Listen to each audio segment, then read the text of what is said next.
Have you ever made a bad investment? Well, if you have, you would know it hurts losing all that money, even if you are stacked, and if you aren't, bad investments can end you. Millionaires, billionaires, and big shots make them all the time. That's how they usually double or sometimes triple their money. Now, in this video, we're going to talk about what Kevin O'Leary revealed about his bad investment. First off, which business did he invest in? Kevin O'Leary made a bad investment, but where? Shark Tank star Kevin O'Leary has chosen investments well throughout his career, but like everyone, he was bound to choose a bad one sooner or later. O'Leary considers one of them a bust from the popular ABC series, which cost him $500,000 in total. The mistake taught Mr. Wonderful an important lesson the hard way: to always follow your instincts. O'Leary told CNBC Make It Thursday that he has discovered that no matter how you feel and how hopeful you are, when you are making an investment and pressing the trigger, you have no notion of the outcome. You have no idea of probability. Anyone who claims they do is full of nonsense. O'Leary refuses to mention the Shark Tank venture he funded that failed, citing pending legal action. He only mentioned that it was a telecoms firm and that by supporting the acquisition, he had lost $500,000 in total. Well, one thing's for sure, if Kevin O'Leary can make bad decisions about investments, then you can too. Kevin is a very well-known businessman, known for making smart investments that almost always bear fruit. According to Celebrity Net Worth, he is engaged in a number of lucrative business and investment projects, and as a result, he is thought to have a net worth of $400 million.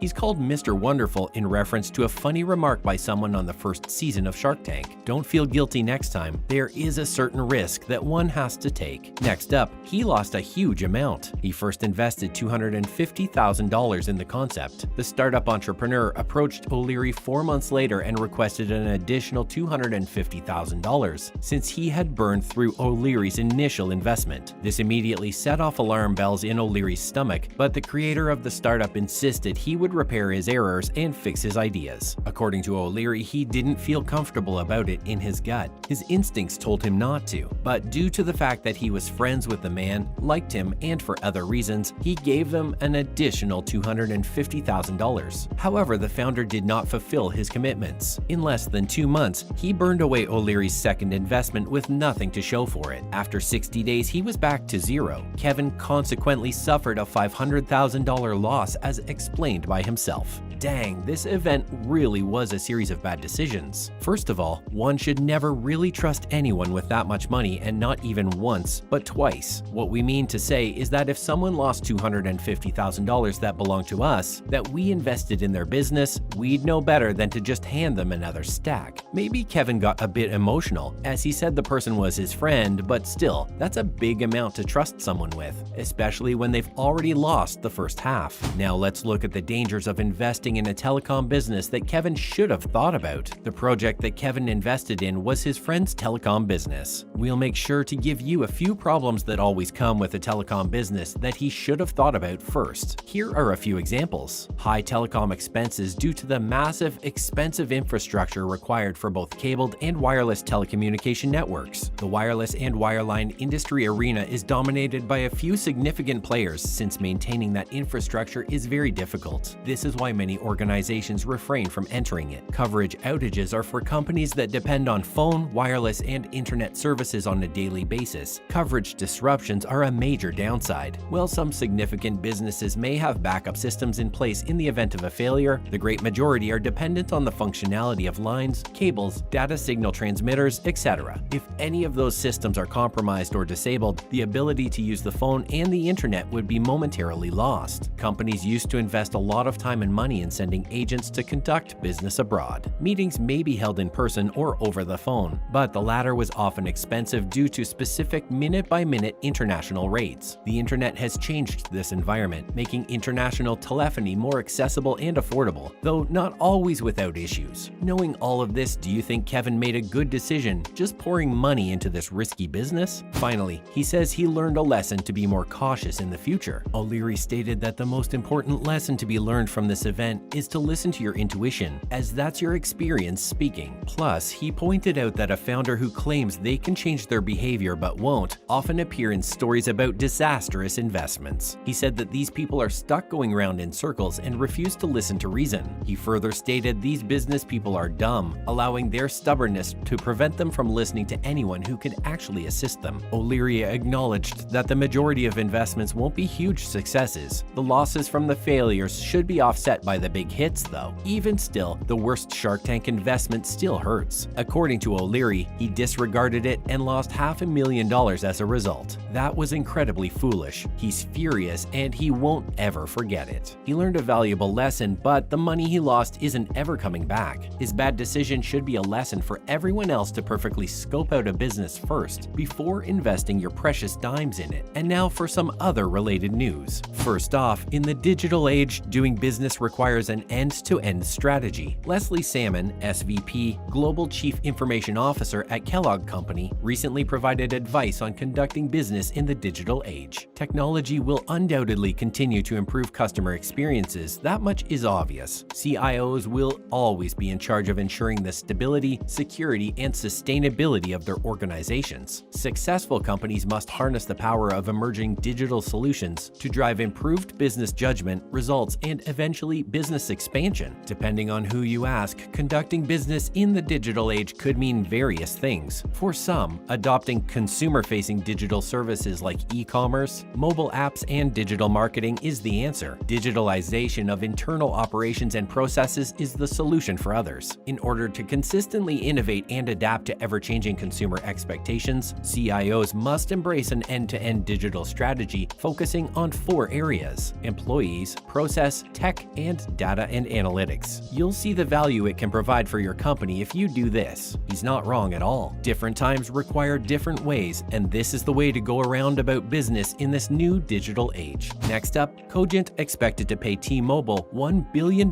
for the sale of its wireline division. By selling its landline division to Cogent Communications Holdings Inc. in a deal that it anticipates would result in a $1 billion pre-tax impairment, T-Mobile US Inc. is doubling down on 5G services. Cogent will also provide certain services to T-Mobile under the terms of the agreement for $700 million over the following 4.5 years after the transaction closes. The deal, which was announced on Wednesday, has a value of $1 billion.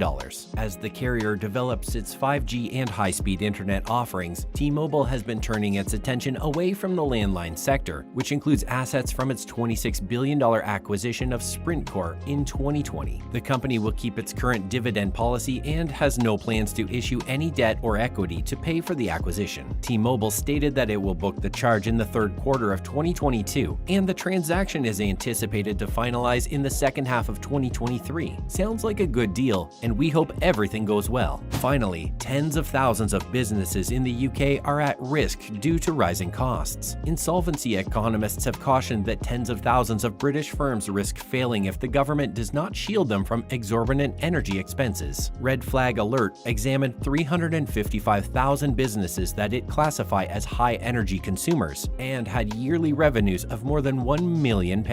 75,972 of them, or more than 1/5, face an insolvency risk for the upcoming year as a result of rising expenses. Companies with revenues of less than £1 million were left out of the survey, which was published on Wednesday, but the organization claimed that many of these are equally at risk. A package of assistance for households and businesses is anticipated to be unveiled by Prime Minister Liz Truss as soon as today. According to a story from Bloomberg yesterday, she is considering a price cap or a decrease in the unit cost of energy for UK firms, with additional protection for the smallest businesses. Hopefully, the businesses at risk will be offered protection soon. That's a wrap for this video. What's your opinion on Kevin's investment? Let us know in the comments below. Make sure to give this video a thumbs up and subscribe to our channel for more videos like this. See you in the next one.